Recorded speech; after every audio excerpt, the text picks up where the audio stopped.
ኣብ ኢትዮጵያ ሕዚ ዝኸይድ ዘሎ ፖለቲካዊ ርዲት ንኢትዮጵያ ናብ ሓደጋ ዝእትዋ ናብ ዓብይ ሓደጋ ዝእትዋ ኩነታት ምዃኑ ኣይጠራጠርን ከመይ እንተኢልኩም ፖለቲከኛ ዝሰኣነት ኣስተውዒሉ ዝርኢ መራሒ ዝሰኣነት ዓዲ ኮይና ኣላ ኢትዮጵያ ኣብ ውሽጢ ሓዊ እንዳነደደ እንዳሃለወ ናይ ካሊእ ኤክስተርናል ሓዊ ትውስኽ ዓዲ ክትባራዕ ክትፈርስ ክትብተን ባዕላ ፃውዒት ትገብር ዘላ ዓዲ ኮይና ረኺበያ ኣለኹ ኢትዮጵያ ኣብዚ ሕዚ እዋን ከምቲ ትፈልጥዎ ኣብ ኣምሓራ ሓያል ኩናት ይካየድ ኣሎ ኣብ ኦሮምያ እውን ሓያል ኩናት ይካየድ ኣሎ ህዝቢ ትግራይ መሬተይ ወሪርኩም ኢኹም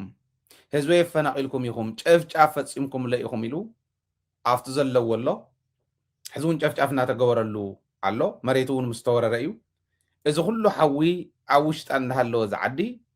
ናይ ኤርትራ ባሕሪ ክወርር እየ ኢላ እትኸዶ ዘላ ካምፔን ዝግበር ዘሎ ካምፔን ትኽክል ኣይኮነን ከብላዓኩም እዩ ነቲ ዓዲ ከፍርሳ እምበር ከምቱ ልደቱ ዝበሎ ኢትዮጵያ በትሕዚ ትኸዶ ዘላ መንገዲ ቀይሕ ባሕሪ ወይ ናይ ዓሰብ ኣክሰስ ምርካብ እንተኽኢላ ብዙሕ ሰብ ተጋግየ ነይረ ጥራሕ ኢሉ ክሓልፍ እንተይኮነስ ልደቱ ከም ዝበሎ ካብ ናይ ፖለቲካ ትንተና ክንወፅእ ኢና ዘብል እዩ ኢንክሉዲንግ ማይሰልፍ ቀሊል ትንተና እዩ ናይ ኢትዮጵያ ጉዳይ ኢትዮጵያ ትፈርሰሉ መንገዲ ጥራሕ ኣይኮነን ማለት ባሕሪ ክትረክብ ይትረፍ እሞ ወደብ ክትረክብ ይትረፍ እሞ ንዳሕራይ እውን ከይትእመን ብኤርትራ ወገን ፍጹም ንዘለዓለሙ ይተዓጾ ናይ ባሕሪ ድሌት ናይ ወደብ ድሌት ብኤርትራ ወገን ብቀይሕ ባሕሪ ወገን ዝብል ፈሪማ ዝወሰነት እዩ ዝመስል ፈሪማ ዝወሰነት ዝመስል ኤርትራ ይተኣምናን ኤርትራውያን እየኣምንዋን ይትረፍዶ ነፃ ቀረፅ ዝኾነ ብነፃ ናይ ባሕሪ ኣክሰስ ክትረክብ ከምቲ ቀደም ተዝነበረ ከምልስ እየ እናበለት ትኸዶ ዘላ ብስሩ ኣሚኖም እውን ከካሪእዋ ናብ ዘይኽእሉሉ ደረጃ ትበፅሕላ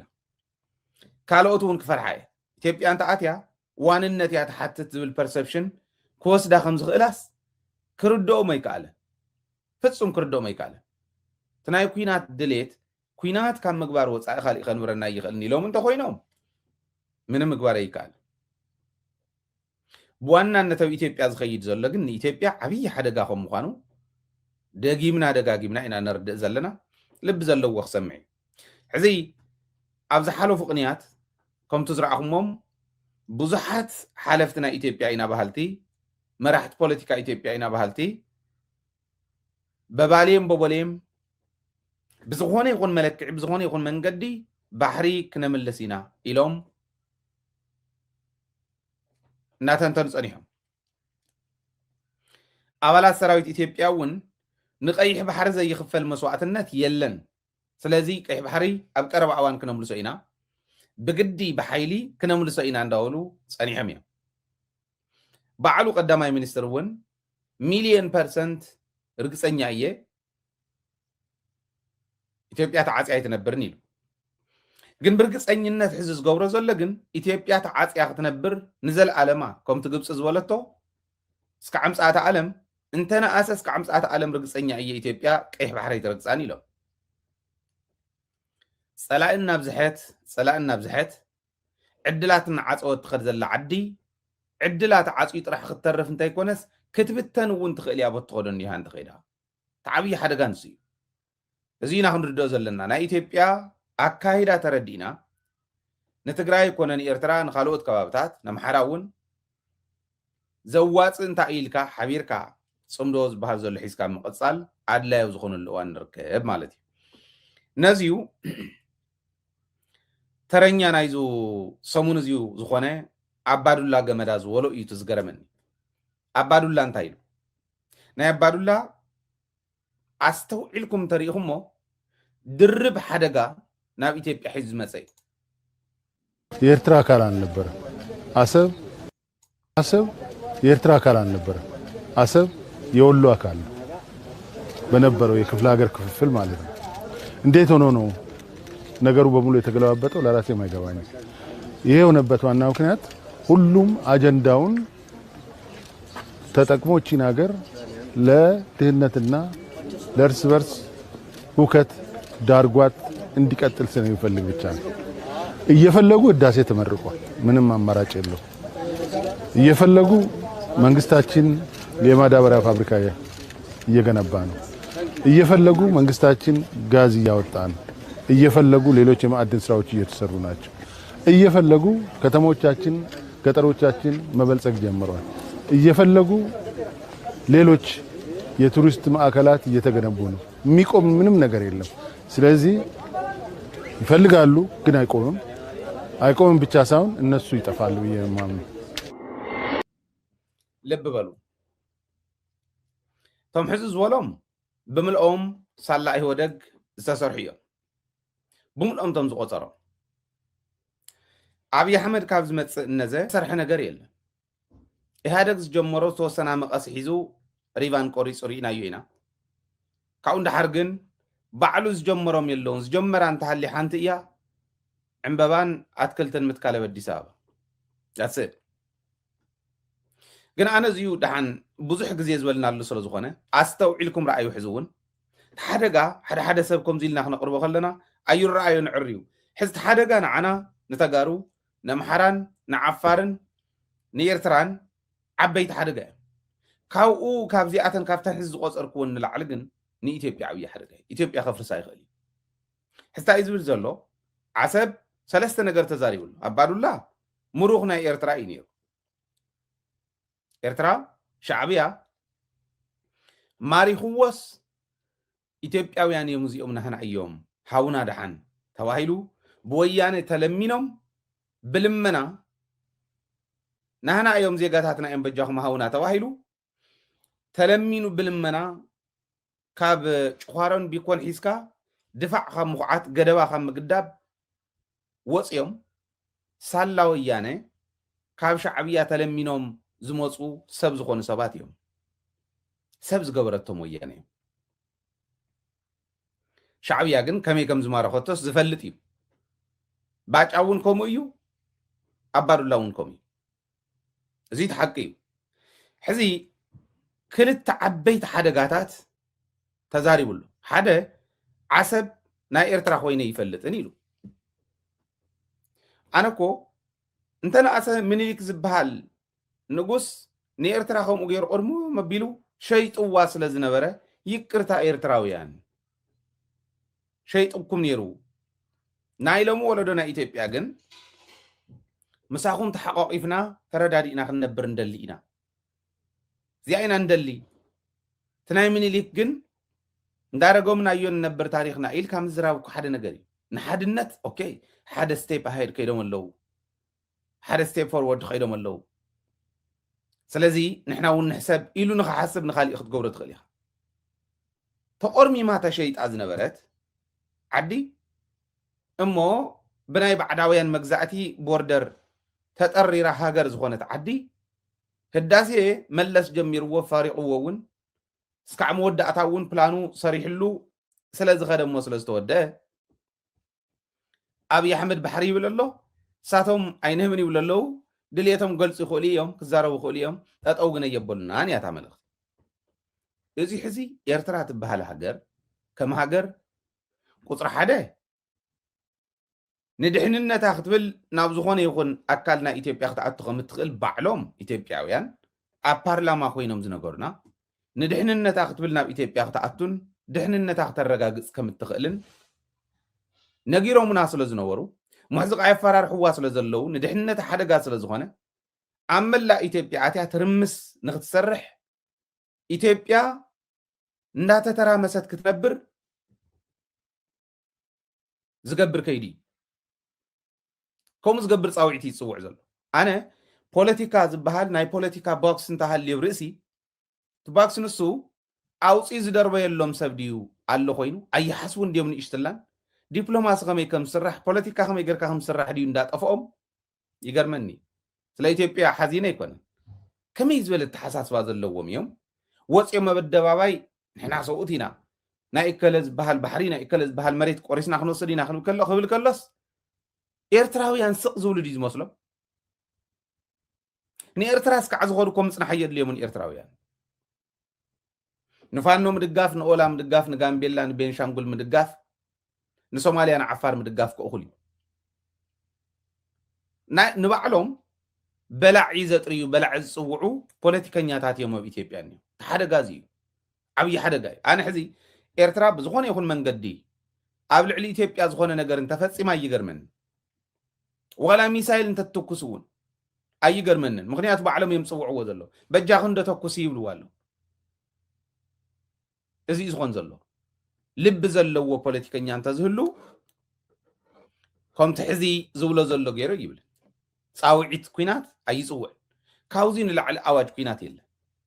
ኣዋጅ ኩናት ኣብ ልዕሊ ኤርትራ ተኣውጅሎ ኢለ እየ ዝሓስብ ልቢ ዘለዎ ከምኡ ዝሓስብ ካልኣይ ኣባዱላ ተዛረቦ ዓሰብ ናይ ወሎ ኣካል እዩ ኢሉ ተዓፋር ናበይ ከደ እዚ ዓፋረቶት ብደንብ ልቢ ኢሎም ክርእይዎ ዝግብኦም እዚ ተስፋሕፋሕቲ ነምሓራ ክልል ህዝቢ ይውክሉን ተስፋሕፋሕቲ ዝብልዎ እንታይ ዓፋር ዝበሃል የለን ወሎ እዩ ኣካል ወሎ እዩ ዓፋር ስለዚ ዓሰብ እውን ኣካል ወሎ እዩ ወሎ ኣካል ኣምሓራ እዩ ስለዚ ዓሰብ ናይ ኣምሓራ ኢሎም ባይ ኢምፕሊኬሽን ይኸዱ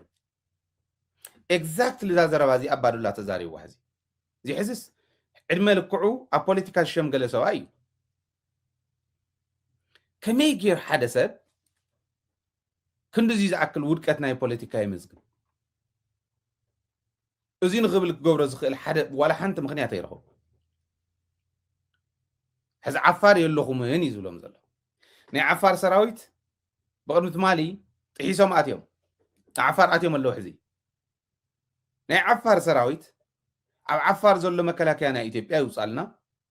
ኣብ ዓፋር ዝንሄ ናይ ኣወል ኣርባ መንጨብጨቢ ፍሉይ ሓይልን ካሊእን ይውፀልና ወይ ተኣረም ናባና ይተሓወስ ህዝቢ ዓፋር ናፅነቱ ከረጋግፅ እዩ እንተኢሎም እንታይ ይነብሩ ንናይ ዓፋር ሰራዊት ሒዙ ኤርትራ ንኢትዮጵያ እንተኣተወ እንታይ ይነብሩ ይብልዎም ደሎም ሓደ ዓፋር የላን ይብሉ ኣሎ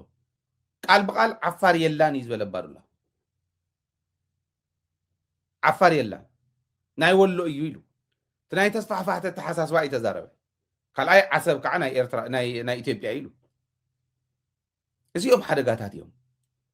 ኣይተረድእዎን ግን ሕዝቲ ሓደ በቲ ሓደ ገፅ ኣድቫንተጅ እዩ ንኤርትራ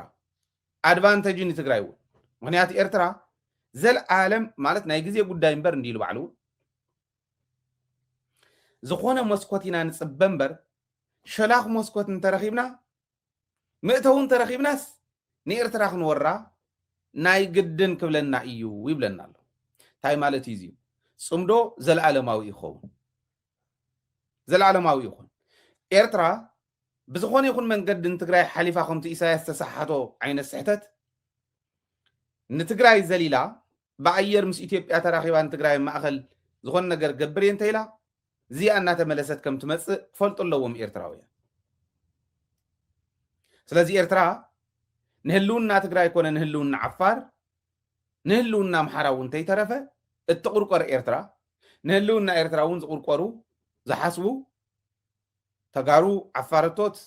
ኣምሓሩ ክህልው ኣለዎም ማለት እዩ ሕዚ ነቲ ካሊእ ማሕበረሰብ ናይ ኢትዮጵያ ናብ ሓደጋ እንዳእተውዎ ይኸዱ ኣለዉ እዚዩ ኢንድ ሪዛልቱ ኢትዮጵያ ክትበታተን እዩ ዝገብራ ናይ ብሓቂ ንሓድነት ኢትዮጵያ እንተዝሓስቡ ከምዚ ዝበለ ውዱቕ ናይ ፖለቲካ ከይዲ ኣይገብሩን እዚ እቲ ሓደ እዩ ብጣዕሚ ዝገረመኒ ሕዚ በብተራ እንዳመፁ ሓደ ግዜ ናይ ወታደራዊ መራሕቲ ሓደ ግዜ ናይ ፖለቲካ መራሕቲ እንዳበሉ ሓደ ግዜ መናእሰይ ሓደ ግዜ ሽማግለታት እንዳበሉ እንዳመፁ ዝብልዎ ዘለዉ ዓብዪ ሓደጋ ንኢትዮጵያ ክበታትና ዝኽእል ከም ምዃኑ ኢትዮጵያውያን ክፈልጡ ክኽእል ኣለዎም ዝብል ከቕምጥ ስለ ዝደለኹ እዩ ነዚ ተወሳኺ ያልገባቸው ነገር የኤርትራ መንግስት የኤርትራን ህዝብ አይደለም የምለው የኤርትራ መንግስት ያልገባው ነገር አማራ ክልል ይሄን በመፍጠሩ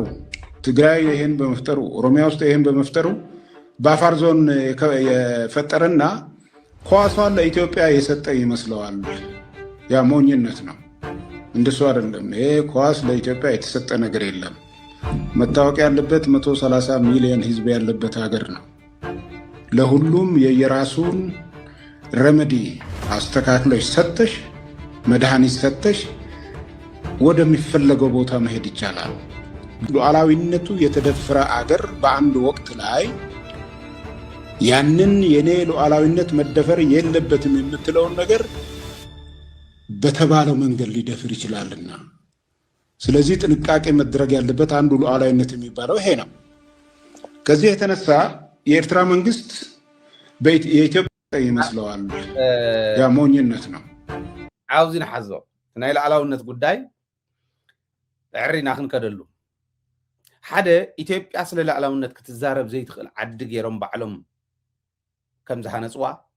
ኣብዘን 5 ዓመት ዘረጋገጹልና ሉዓላውነተይ ተደፊረ ክትብል ከም ዘይትኽእል ባዕሎም ነጊሮምና አንተ ወይ እውን ኢለየ ትግራይ ክትድፈር ከላ ኤርትራ ድንበር ጥሒሳ እያ አትዮም ኤርትራውያን ይጭፍጭፉን አለው ሕዚ ባዕሎም ስለ ዘይኽሉ ኤርትራውያን ባይገቡ ኤርትራ መንግስት ባያግዘን ኑሮ ዘንድሮ አልቆልን ነበር ይብልዎ ከም ዝነበሩ ኤርትራ ጥሒሳ ክትኣቱ ከላ ናይ ትግራይ ጉዳይ ክኾን ከሎ ሉዓላውነት ዝበሃል ነገር የለ ኤርትራ ኢትዮጵያ ሓደጋ ክትኮና ከላ ጥሒሳ እንተኣትያ ግን ሉዓላውነት ዝበሃል ነገር ይዛረበና ኣሎ እዚኡ ኤክስ ግበርዎ ፍጹም ዝሰምዖ ዓለም እውን የለን ሃይለ ዝብሎ ጥራሕ ኣይኮነን ሃይለ ዝብሎ ጥራሕ ኣይኮነን ኣብ ዝኾነ ይኹን ኩርናዕ ዓለም ከድኩም ኢትዮጵያ ሉዓላውነተይ ተደፊሩ ስለ ዝበለት ድምፂ ኮይኑ ጠጠው ዝበለላ ኢትዮጵያውያን መግደፍዎ ፈልጥዎ ደለው ዝምሕፈር እዩ ትትማል ዝብልዎ ዝነበሩ እንዳምፃና ኢና ክነሪኦ ስለ ሉዓላውነት ናይ ኢትዮጵያ ኣብቲ ግዜ ንሱ ቁርቆሮ ይከኣል ኮሚቴ ኣቋቁመናል ኤርትራ ብናተይ እየ ዘለኹ እያ ትብል ተጋሩ ከዓ መሬተይ ሒዛ ትማለት ማለት ፓርላማ መሬተይ ሒዛትልና መሬትና ሒዛትልና ይብሉ ኮሚቴ ኣቋቁምና ርኢናዮ ገለ እንዳበለ ዝፃወተልና ዝነበረ ሕዚ ስለ ሉዓላውነት ናይ ኢትዮጵያ ተደፊረ ሉዓላውነተይ እንተይሉ ሉዓላውነት ኣለዋ ዲ ዝዓዲ ኣበይ ዝነበረ ሉዓላውነት ትግራይ ክትድፈር ከላ ኣበይ ዝነበረ ሉዓላውነት እዩ ሕዚ ሉዓላውነት ዝለዓል ትግራይ ክትድፈር ከላ ዘይለዓል ሉዓላውነት ኣበይ ዝነበረ ሉዓላውነት እቲ ሃገር እዩ ሉዓላውነት ዝብሎ ዘሎ ሕዚ 130 ሚልዮን ህዝቢ ዘለዋ እዩ ነዚኣ ደፊሩ ክነብረ ይኽእልን ኢሉ ቁፅሩ ምዃኑ እኮ ርኢናዮ 40,000 ወታደር ተሪሉ ተሰሊፉ ክማረኽ ከሎ 40,000 ማለት ናይ ኖርዌይን ናይ ስዊድንን አክቲቭ ፐርሰኔል ደሚርካ ማለት እዩ ወይ ከዓ ዕፅፊ ናይ ኬንያ አክቲቭ ፐርሰኔል ማለት እዩ ክንዱ ዝኣክል ተማረኸ ሰራዊት ፋኖውን ዝማርኾ ዘሎ ሰራዊት ሕዚ እንታይ ክብለና እዩ እዚ ምርኣይ ወሳኔ እንደሱ አይደለም ይሄ ኳስ ለኢትዮጵያ የተሰጠ ነገር የለም መታወቅ ያለበት 130 ሚሊዮን ህዝብ ያለበት ሀገር ነው ለሁሉም የየራሱን ረመዲ አስተካክለሽ ሰጥተሽ መድኃኒት ሰጥተሽ ወደሚፈለገው ቦታ መሄድ ይቻላል ሉዓላዊነቱ የተደፈረ አገር በአንድ ወቅት ላይ ያንን የኔ ሉዓላዊነት መደፈር የለበትም የምትለውን ነገር በተባለው መንገድ ሊደፍር ይችላልና ስለዚህ ጥንቃቄ መድረግ ያለበት አንዱ ሉዓላዊነት የሚባለው ይሄ ነው ከዚህ የተነሳ የኤርትራ መንግስት የኢትዮጵያን ሉዓላዊነት እየገባ ያቦካ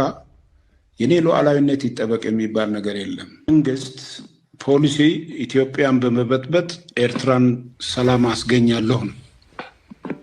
ይሄ ፖሊሲ እጅግ በጣም አስገራሚ ነው ማንኛውም የሆነ ናይብ የሆነ ሰው እንደዚህ አያስብም ምክንያቱም ይሄው ነፃ ከወጡበት ጊዜ ጀምሮ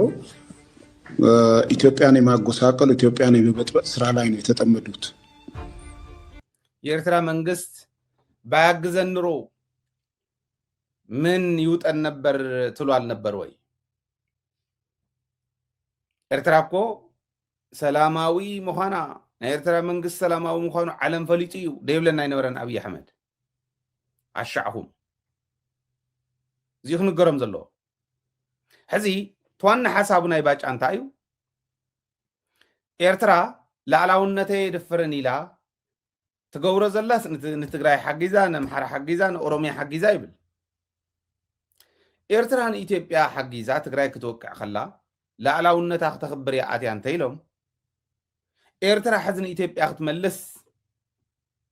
فتصم بحري بن تيلا دليت إثيوبيا سلز رأيت زي ما يخون انتيلا ولا أنت تأتو آتي أيولكن ولا أنت تأتو ناو عفارنا ومحرانا وكالي أنت تأتو بأوروميا وانت تأتو انت ولا علاونتا تخبر كوي حزم ما بقلصي حزي لا علاونتا ناي مخباري عافتيو بوليتيكاوشن قلائكم تتقيمكم لعلاونة إيرترا حاسة تقراوية نبرن لعلاونة تابزي تتحاسلان عفهم كتحقس كتأتو غلا ويلدان إيرترا خبال لعلاونة تاخد تحاس بحرا غوصد عنده يبادو لازو لزنبرا كوي እንዳተ ነገር እንዳለው ንምክልኻል ኢላን ላዕላውነታ መخبار ኢላ ዝኾነ ነገር እንተገበረት እንታይ ዝንወረለዎ ዝብል ክንገሮም ይዝግባ ትሕዙ ለዘሎ ንባዕሎም እዮም ተመሊሶም ዝውቅዑ ዘሎ አንዲት ጡብ አልተቀመጠችም በኤርትራ የፈረሰ ቤት አልተገነባ ነገር ግን እስከዛሬ ድረስ እጃቸው ከኢትዮጵያ አልወጣም ኢትዮጵያን በመበጥበጥ እነሱ ሰላም የሚያገኙ መስለው ፖሊሲያቸው ይሄ ነው ከዚህ የተነሳ ማንኛውንም ወደ ኢትዮጵያ ቃታ ስባ የምትተኩስ ቃት ጋገኙ አሰልጥነው ይልካሉ ካሁን በፊት ሁላችንም እናውቃለን ግንቦት 7 እዛ ነው አርበኞች እዛ ነው ኦነግ እዛ ነው ድምህት እዛ ነው የነበረው እዚኦም ኩሎም ዝኸዱስ በወያኔ ምክንያት እዮም ወያኔ ንኸያቱ ገይርዎም ይውልና ነይሮም ትማሊ ትግራይ ጭፍጭፉ ልእዋን ከምኡ ይውልና ነይሮም ምስኦም ኮይኖም ተምስቶም ዝቆፀሮም ሕዚ ሕዚ እዚኣቶም ፀረ ኢትዮጵያ ኮይኖም ንኢትዮጵያ ዘፍርሱ እዮም ነይሮም እሞ ኤርትራ ሒዛቶም ነይራ ከዓ ይብለና ነንባዕል ዝዋቅዕ ዘረባኹም እዩ ዝበልዓኩም እና እዛ ሰልጥኖያ ኢትዮጵያን ያሎጋ ኢትዮጵያ ተቃዋሚ የለም እኛ ስልጠና ስንወስድ ይሁን ልብ በሉ ኣብ ኤርትራ ሰልጢኖም ኢትዮጵያም ዝወግኡ ነይሮም ዝብሎም ዘለኑ ግንቦት 7 ንኦነግ ድምሒት ንኻሊ ትማሊ ግን ጌታቸው ሰፋ ተኸሰሰሉ ዶ ትፈልጥዎ ኢኹም ናይ ጌታቸው ሰፋ ሓደ ክሲ ፀረ ኤርትራ ይሰርሕ ነይሩ እዩ ዝብል ናይ ጌታቸው ሰፋ ሓደ ክሲ ፀረ ኤርትራ ይሰርሕ ነይሩ ይብል ኤርትራን ለማፍረስ ይሰራ ነበር ይብል ኣብ ቤት ፍርዲ ዘሎ ክሲ እዩ ዝብል ዘሎ ኣብ ኤርትራ ዝነበሩ ፀረ ኢትዮጵያ መሳኪን እንዲና ንሕና መራሕትና እውን ከምኡ እንዲዮም ኢትዮጵያ ከይትፈርሰና ክንሕሉ ከምኡ ዝሕሉ ዝነበረ ዓዲ ከይትድፈር ብማዕዶ እንታብ የመን እንተይተረፈ ንበዓል እንዳርጋቸው ፅጌ ጠኒሕና ክንሪኦ ኢና የመስግኖም ኢንዶም እንዳርጋቸው ካብኡ እንተይተረፈን በዓል እንዳርጋቸው ፅጌ ንዓዲ ከይሕምሱ ኢሎም ዝዓርዩ ዝነበሩ ጀጋኑ ንኤርትራ ከፍርሲ ይፅዑር ነይሮም ተባሂሎም ተኸሲሶም ነይሮም ኣብቲ ናይ ሃኒሙን ግዜ ማለት ሕዚ ንሳቶም ቶም ዝእረዩ ዝነበሩ ቶም ዝሕልዎም ዝነበረት መሪሕነት ፀላእቲ ምዃኖም ሕጂ ተረዲእዎም ዘሎ በዓል ባጫ ደበሌ ትግራይ ክትብላዕ ከላ ግን አሸሸ ገዳሚ ይብሉ ነይሮም እነሱ ከጎን አሁን ፋኖ የሚባለውን ግሩፕ ያሰለጥኑ ነበር እኛ ወደ ጦርነት ስንገባ ስንዋጋ ከቲፒኤልኤፍ ጋር ማለት ነው ፋኖ ዝበሃል የስልጥኑ ነይሮም ቲፒኤልኤፍ ክንዋጋ ከለና ኢሎም ንትግራይ ክወልዑ ከለው ንፋኖ ግን አሰልጥኑልና ክንድዚ ፋኖ ኢሎም ከም ዝለኣኽሎም ኣወል ባዕሊ ነግረና ነይሩ ፋኖ ኣብ ኤርትራ ንክስልጥን ትግራይ ምብላዕ ንክሕግዞም ንኤርትራ ሕቶ ዘቕርቡ ኢትዮጵያውያን እዩ ፋኖ የስልጥኑ ነይሮም ዝብለና ዘሎ ሕዚ ብናይ ኢትዮጵያ ፃውዒት ስልጥን ዝነበረ ፋኖ ከም ምዃኑ ናይ ኤርትራ መንግስቲ እኮ ባዕሉ ነጊሩና ኣነ እንደውም ምናልባሽ ግዜ እንተፈቂዱለይ ሓደ መሓርኛ ዝዛረብ ኤርትራዊ ፖለቲከኛ በመሓርኛ ክንነግሮም ኢና ማዓዘ እዮም ፃውዒት ተቕሪቦምሎም ዝብል ብደንብ ጌርና ክንነግሮም ኢና ኣይኮነን እንተኢሎም ምናልባሽ ተኣወል ዘቕረባ እውን ብመርትዖ ደጊፎ ቅርባ ክነቕርቦ ኢና ፋኖ ብኤርትራ ዝሰልጠነ ብሕቶ መንግስቲ ኢትዮጵያ እዩ ተዋና ዕላምኡ ትግራይ ንክበልዕ እዩ እዚኦም ዝገብሩ ነይሮም ሕዚ እቲ ምስጢሮም ባዕሎም የውፅዎ ኣለዉ ስለዚህ ምንድን ነው ከኢትዮጵያ ምን እንደሚፈልጉ አናውቅም። በዚህ አይነት መንገድም ሰላምም አያገኙም። በየትኛውም እንደ ሉዓላዊነት የሚባለው ነገር ምንድነው? ሉዓላዊነት ከሉዓላዊነት መመዘኛ አንዱ የራስን ሉዓላዊነትህን ለመጠበቅ የጎረቤት ሀገሮችን ሉዓላዊነት ማክበር ነው። እነዚህ ሰዎች የሚናገሩትም አያውቁም ማለት ነው። የራሳችሁን ሉዓላዊነት ለመጠበቅ የጎረቤት ሀገር ሉዓላዊነትን መጠበቅ ትችላላችሁ ወይ እናንተ? ተኽእልዎ ዶ?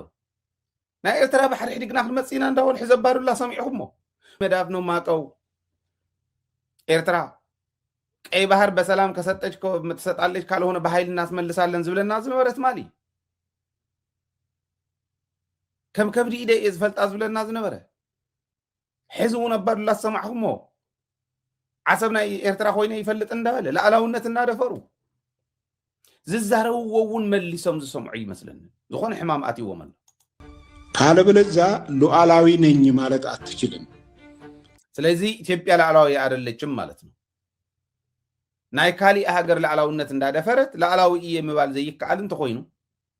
ኢትዮጵያ ሉዓላውነተይ ተጣሒስን ክትብለይ ትኽእልን ማለት እዩ። ሉዓላዊት ሃገር ኣይኮነትን ማለት እዩ። ምክንያት ሉዓላዊነቱ የተደፈረ አገር በአንድ ወቅት ላይ ያንን የኔ ሉዓላዊነት መደፈር የለበትም የምትለውን ነገር በተባለው መንገድ ሊደፍር ይችላልና፣ ስለዚህ ጥንቃቄ መድረግ ያለበት አንዱ ሉዓላዊነት የሚባለው ይሄ ነው። ከዚህ የተነሳ